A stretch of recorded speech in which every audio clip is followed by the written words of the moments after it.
Hello everyone and welcome back to my channel. I have to readjust my sitting position here. There we go. All right, I have a walkthrough. Let me move some things around. Jesus, I'm like I just last minute everything, don't I?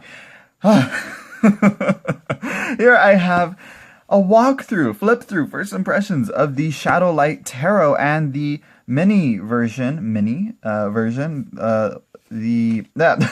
there we go, Wanderlight Tarot. We're gonna make the main focus the Shadowlight Tarot.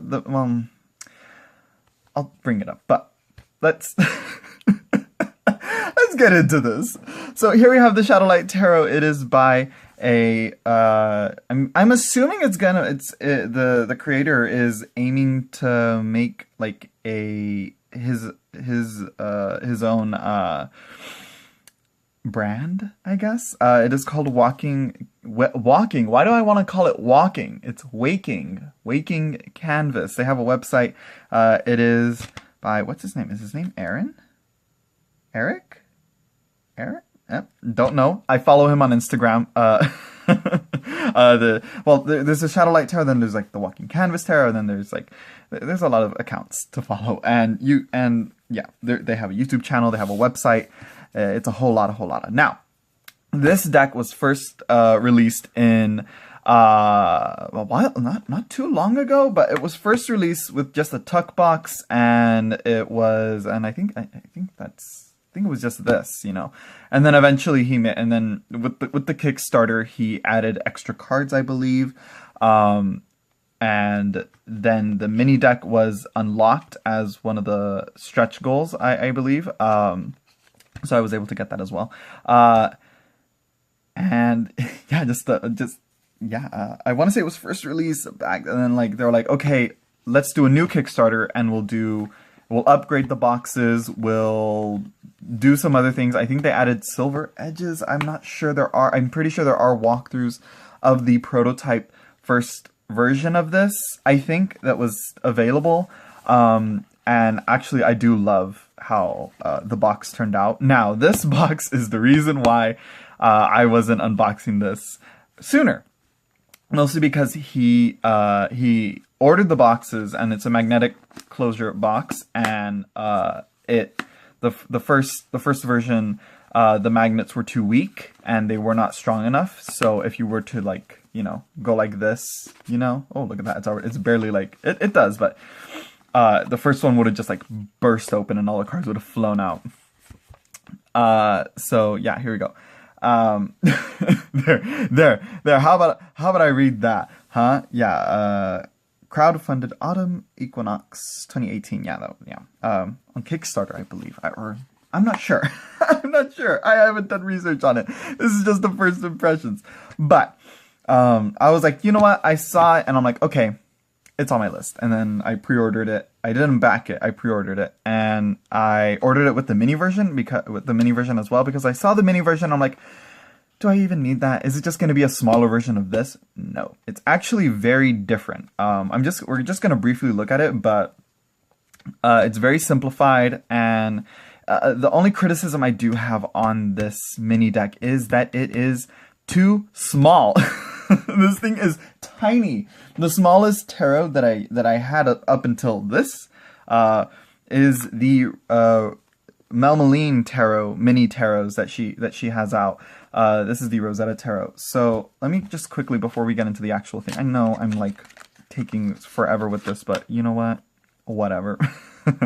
So here's one card. Here's the mini. Look at that. That is minuscule.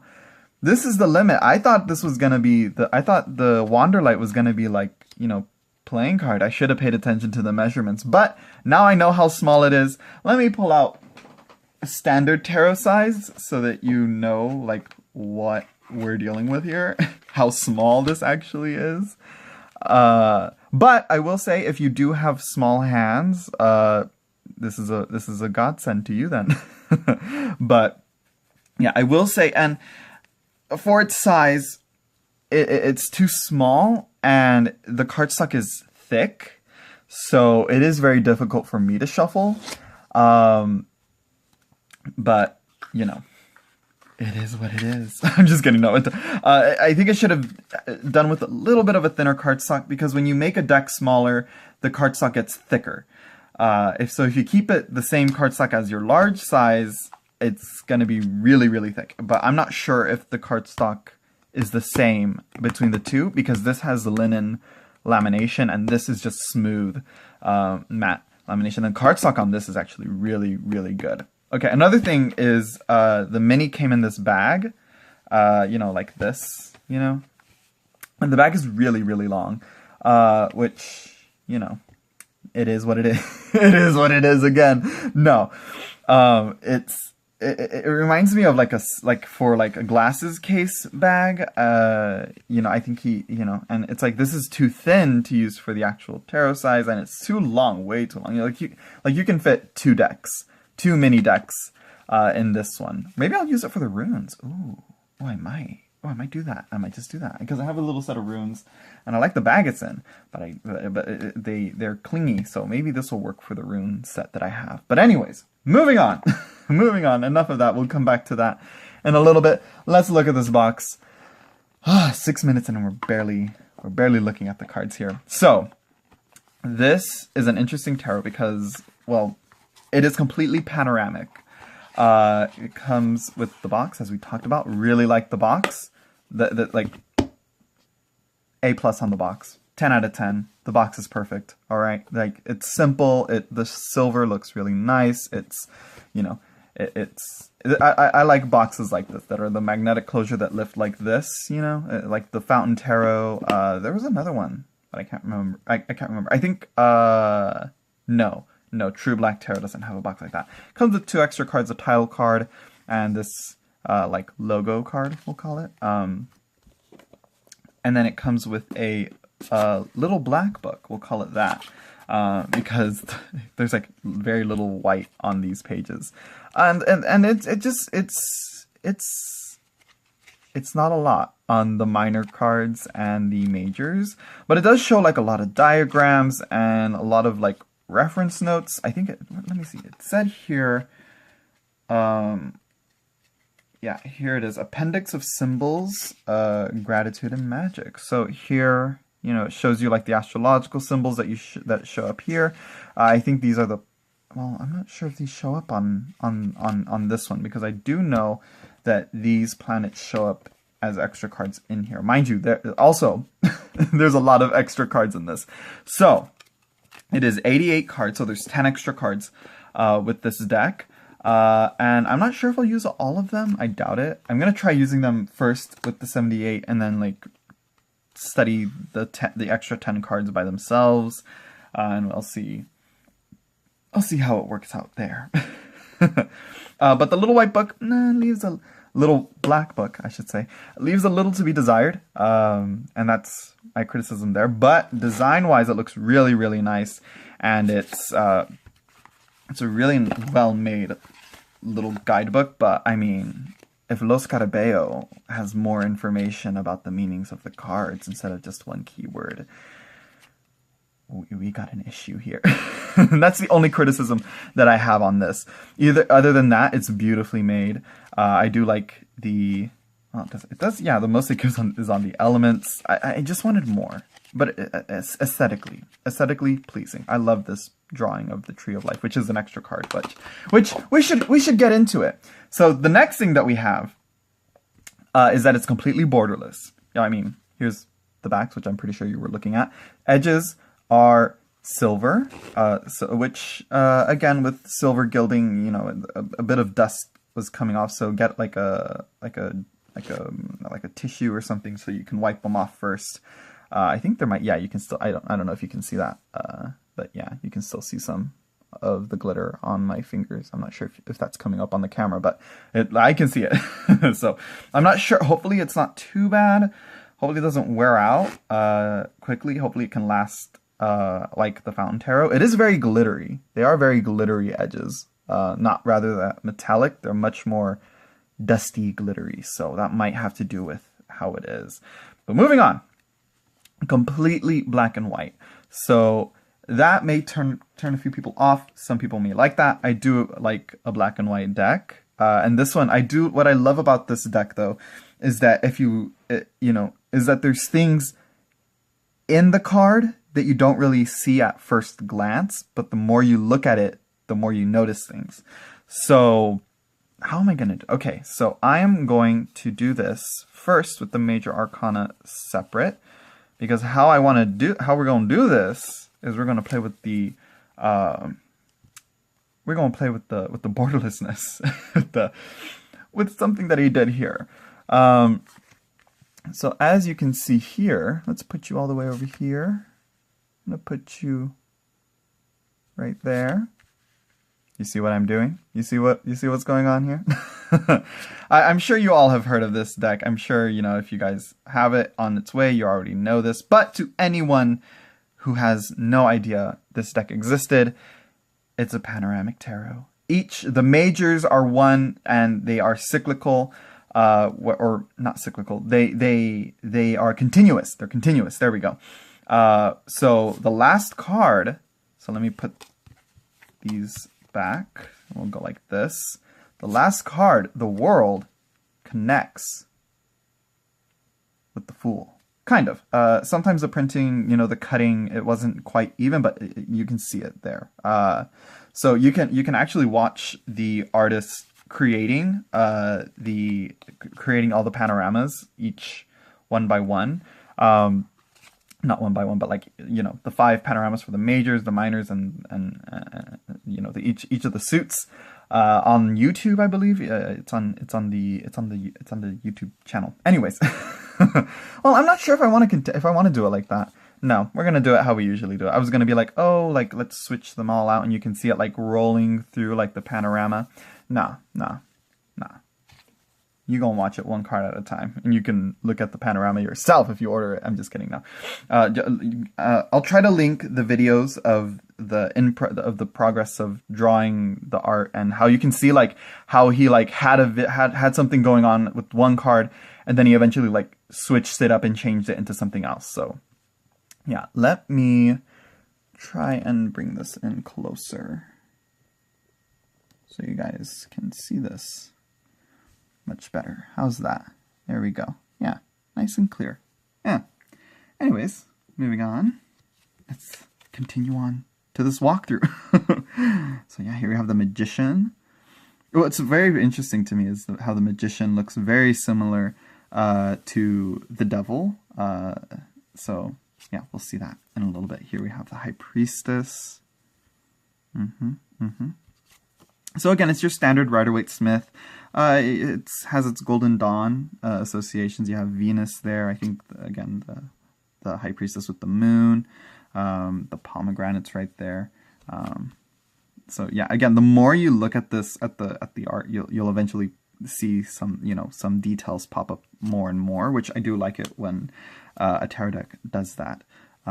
So yeah, so you can see the wheat from the Empress going at continuing here.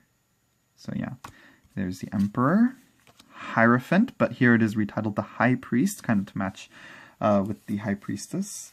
Yeah. You have the symbol for Chiron and Jupiter for some reason here. Not a planet I usually associate with the Hierophant.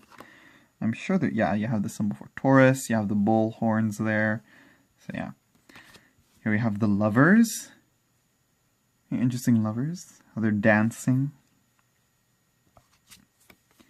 Here we have the Chariot. And mind you, also another deck that does the panoramic art style, but only keeps it to the minor arcana, is the Prism of Visions tarot. So that one, and the new one that's coming out soon is the oh my gosh, what's it called? Oh, the Blood Moon Tarot. That one has the minor arcana is also going to be panoramic, but that one will do it differently than straight horizontal one line. It's actually going to be rows per each suit. It's going to, well, you'll see when it comes out. I have it coming in. I pre-ordered it. Anyways, the Hermit. Here we go. So as you can see, it's super detailed yet minimal at the same time, if that's even possible. The details on the people's faces, I mean. You know, there's not much detail. Like, you can't really see who they are, you know, or if they look like anyone, you know. So yeah, here we have Justice, the Hanged Man. Very interesting how you can see his arms unbound in the reflection. Or are his hands even bound? They kind of look bound. Unless that's just me. It's probably just me. Here we have Death.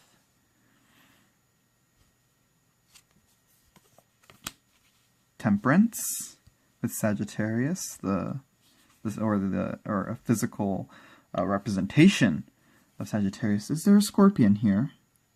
Oh yeah, right there. Yeah, you can. I'm sure if you look, you'll see the different astrological representations there. So Capricorn. Trying to find the goat here, but I'm not sure if I can see him. So yeah. So here's the Tower. The Star. The Moon.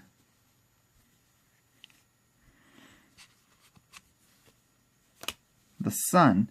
One thing that I did notice here is the proportions of the horse to the child. It's very off because the child looks so tiny. That's my one criticism on that. But if you think about it, like, horses can be, like, this horse is probably really huge, and if you think about it, a child riding a horse, it really wouldn't look like it does in the Rider-Waite-Smith, unless the Rider-Waite-Smith is more like a toddler rather than a child, or, you know, well, depends. Like, they're not really clear as to how old the child is. I mean, now that I look at it, yeah, the proportions. That horse is really small. Now I'm gonna start looking at, instead of like how creepy it is to have a child, like the creepy children. Now I'm gonna start looking at like the proportions of the child on the horse, if there is a child on a horse. Sometimes I don't put the horse on here, but again, something I'm gonna keep my eye out. I'm gonna look at my Druidcraft now because I know that's that's one that has a child on a horse. Here we have Judgment. The eyes here are like really striking to me. So yeah, here we have the World with the 12 signs of the zodiac surrounding her. You can see this type of depiction with the Tarot of the Sevenfold Mystery with the Wheel of Fortune card. But again, different deck. So yeah, here we have the Ace of Wands. Now, I will say with the black and white, and, you know, it's like highly detailed yet super simple at the same time, and the use of shadows here, it can get a little difficult and tricky on the eyes, if that makes sense. But I think my eyes just need to get used to it. But I like it so far. Here we have the 4. You know, I'm not sure how to describe it. Like, it's almost borderline of, if there's any more details, like, we wouldn't really tell what's going on. You know? But it's still clear enough to see, like, he knows his art style, if that makes sense. You know, he knows how to handle it so that it's clear enough for people to see what's going on. And I do love his change of perspectives here, like with the 8 of Wands. It's not just in profile, the 8 of Wands, it's like the 8 of Wands are coming towards us. The Fool, you can see we're looking at his back. So yeah, here we have the 9 of Wands. The 10, and again, it does connect the 10 to the page here, and I believe the Ace connects to the King, so it's all like one round thing. Oh look, I barely noticed. I think they're called basilisk lizards. Very interesting lizards. Here we have the Queen of Wands, the cat, of course, the cat. King, and let me bring out the Ace so you see what I mean. Yeah, it should, yeah, there it goes right there, connects. So yeah,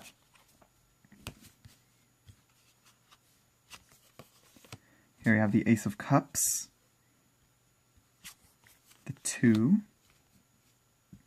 Again, it's Rider-Waite-Smith. There's not much, you know, I could add or take away from it. Let me see. Is that, yeah? Those. I'm like, what is that? A spider? No, it's a pumpkin. So yeah, here we have the 4 of Cups, the 5, the 6, the 7, and looking at this, it made me wonder, like, what would it look like if it was like colored in, like, you know, would it work as much? Would it, you know, or would it like just, or would it not? Makes you wonder, like with these black and white decks, you know. I wonder if he will make, if the artist will make a colored version of this. I don't know. Yeah, here we have the Page, the Knight. I like how he has like the kites here, or the, well, no, they're not. I was gonna say flags, but no, they're like a type of kite. I'm not sure what their proper name is, but yeah. Here we have the Queen, the Conch, and the King.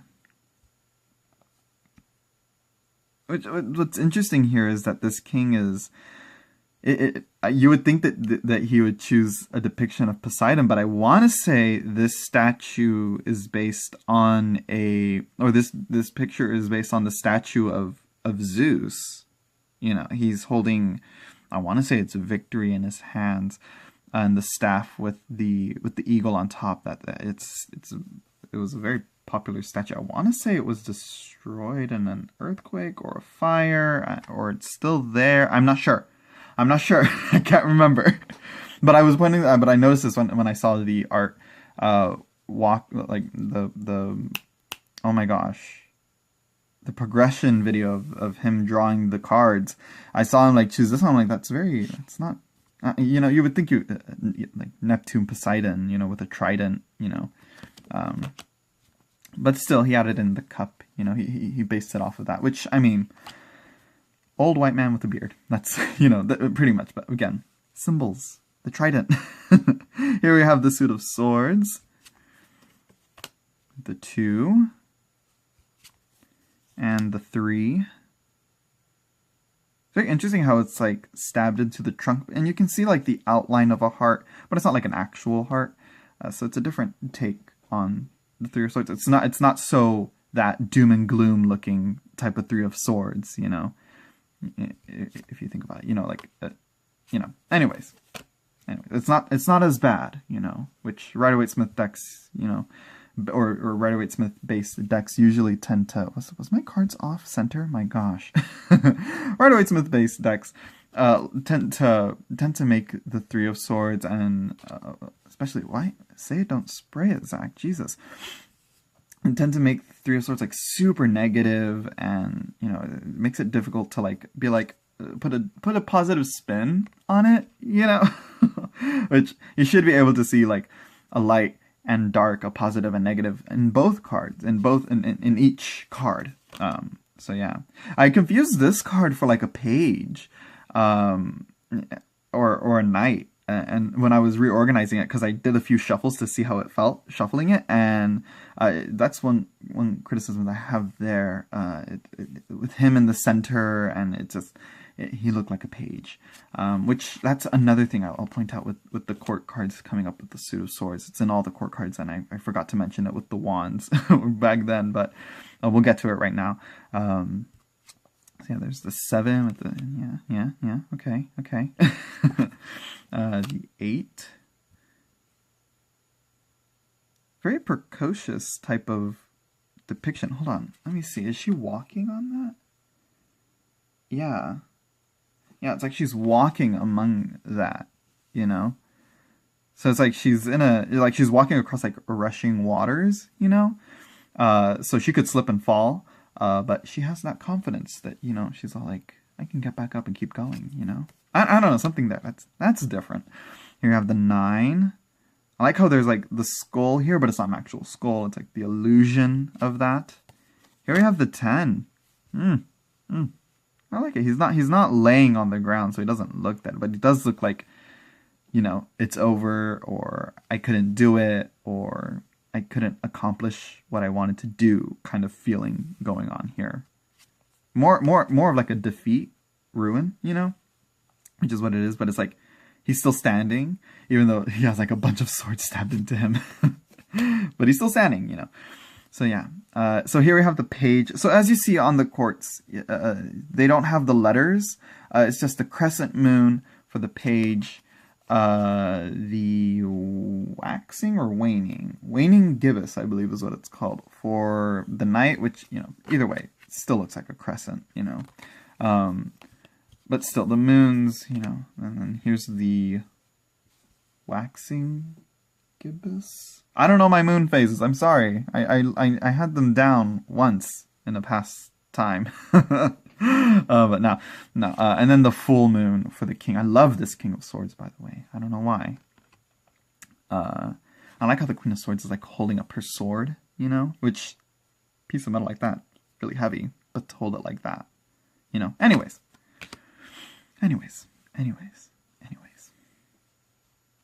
So, you know, the quartz, it's a little bit confusing. Did I put the page right there? Page, knight, queen, king. I mean, let's go with it, I guess. I guess I didn't put them in order as I thought I did. So here I have the page of discs, the knight of discs, or coins, or pentacles, the queen with an elk or deer. I'm sure there's like a whole lot more going on in here. No, I can't focus too much on them. Here we have the king. Another criticism here with all the pentacles here, it could come off as a 4 of pentacles, where he looks like a pseudo royal, you know, in the 4 of pentacles, like with all his things clinging onto him. You know, when it's Rider-Waite-Smith, people like envision the Rider-Waite-Smith cards, and so they kind of like try to see like which is which, and so putting it as this, it looks very 4 of pentacles like. So yeah, rather than a king, which my only criticism. But once you see the 4, you'll see the 4 and you'll be like, oh, okay, I like that. You know. So here you have the Ace of Pentacles. The 2, Joker, juggler type of take on it. You know, I get it. You know, but it's like, don't like the jester aspect of it. So yeah, but I do like how there's the precocious balancing act here, and you can even see that reflected in these bricks, carefully balanced there. And I'm pretty sure I used precocious incorrectly when I was talking about in the 8 of Swords. Precautious, Zach, precautious. There we go. So here we have the 3 of Pentacles. And here's the 4 of Pentacles. You know, it reminds me of the Druidcraft again, where he's putting in the chest, or he's putting everything in a chest. But here it's like he's taking a peek in there, and it's like it's his. I get the feeling that he owns this chest. He didn't like find it, and he's just like making sure things are still there as he left it. So yeah, here we have the 5. Sorry for the yawn. The 6, you can see him helping right here, but you know, that's the only sign of assistance here. I guess this could be assistance. You know, this guy here helping this old lady walk home. I guess this guy is like bringing in food and wares or whatever that somebody may need. So yeah. Anyways. Here we have the 7. Yeah. He has his fields all ready. He's not sure if they will give him a fruitful harvest or not. So here we have the 8 of Pentacles. Very focused on the artist aspect with these. You see it in the you saw in the page of Pentacles there. So yeah, here we have the 9 of Pentacles. Yeah. The 10 with the Tree of Life diagram there. And then here is the extra cards that come in this deck. Here we have the world, or the realm of fire, you can say. Here we have the environment, you know, the environment of water right here. Then we have here, he calls it the tree of life, but, you know, I get it. You know, you could see it as the world tree, but once you see like the tree of life design on there and see like all the symbols of the tree of life, then you'll be like, oh, okay, you know. Anyways, here we have the air, swords, no, earth. This is earth. Oh, yeah, I had it all out of place. So there we have air. And then there's earth. And then here are the, how many cards are these? 1, 2, 3, 4, 5. 5 extra master cards, was it that he called them? Let me see. Hold on. Let me get this little white book here. All right. So, let's see here. Where are they? Or no, they're champion cards, I think, is what they're called. If I can find them. Let me see. Here we go. Champion tarot cards. These special cards were offered as a pledged reward during the crowdfunding. They feature the unique resonance by the backers who contributed towards the deck's culmination. Here we have the practitioner, the artist, the reader, wild, cats, and the astrologer. So yeah, there we go. So there we go. That is the Shadowlight Tarot. Now let's take a quick look at the Wanderlight Tarot. As I said again, it's so small. And the linen cardstock actually makes it a little difficult to keep a good, okay grip on it. Because the cards like to slide, with the linen cardstock, cards like to slide around. And it's a really, really tall deck. Comes with the 2 extra cards there. Waking Canvas. For some reason, I swear I just saw an L on that and said Walking Canvas. And I'm like, oh, there it is. And I never went back. So, no, it's Waking Canvas, Zach. Waking Canvas. So as you see here with the mini version, the cards are much more minimalistic. You know, there's not so much going on, but you get the bare minimum of it, almost like a Lenormand type take on the cards. That, you know, that's how I was approaching it. There are some cards that do get like that do seem a bit out of place because it seems like a lot is going on in them. I think it's the 7 of Cups that looks like that. So yeah, you know, and this deck here comes with a few extra cards as well. Let me see, like 4, I want to say it comes even with the Tree of Life card. I could be wrong. So yeah, here we go. Let me put these away right there. So I'm pretty sure if I take out the extra cards, it might be better. Oh yeah, it feels, oh yeah, you have the 4 elemental cards here. And then we have the Tree of Life card. And then you have the 11 planets, right? Because it's 10, yeah, with Earth, you know, and the Moon and the Sun, you know.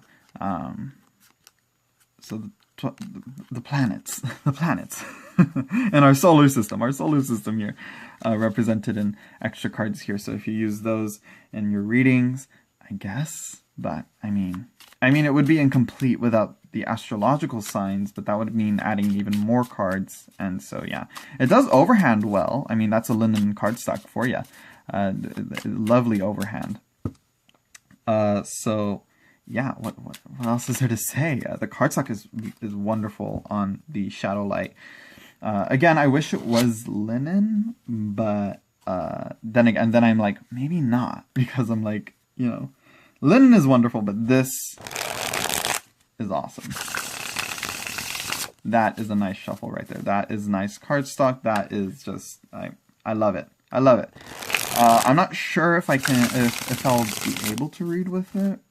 I'll have to see. I'll have to try it out with a few readings by myself and give it a try and get to know it better, and see if I can read with it. So yeah, there we go. This has been a walkthrough of the Shadowlight Tarot. You can check it out at wakingcanvas.com. They have a YouTube, they have Instagram. I think they have a Tumblr as well. I'm sure they have a Facebook. So yeah, I'll try and link all their stuff in the description down below, so you can check that out for yourself if you want to get your hands on a copy. So yeah, let me see what else. I feel like I'm missing something. I'm always forgetting something, you know. I know, maybe I should do that tarot reading that I always do from Rachel Pollack, the tarot wisdom reading. But no, we'll do fine. We'll be fine. We don't need that. Let's see how this looks.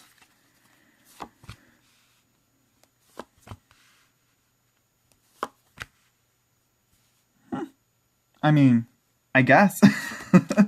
You know? Yeah, look at that. So yeah, just to show you a quick little example of what they look like shuffled and in a reading. So yeah, I hope you all enjoyed. Oh, before I go, let me just... I mean, I compared the mini to like the regular Rider-Waite-Smith size, but yeah. Let me get standard tarot size and show you all what that is. I think it's the exact same tarot size as that, maybe a little bit smaller. No, exactly the same size as a standard tarot deck. So yeah, there you go. Not a little bit taller, not a little bit wider, exactly same size as the standard. So yeah, there you go. I hope you all enjoyed. This is a really nice card. It's like weighty, but it's nice. I like it. I'm gonna be shuffling that like all the time, and I'll probably have a bunch of glitter on my hands until all the loose glitter wears off. So yeah, I hope you all enjoyed. I will see you all in the next walkthrough that I will do, which will probably be right now. So yeah, see you all later. Bye bye.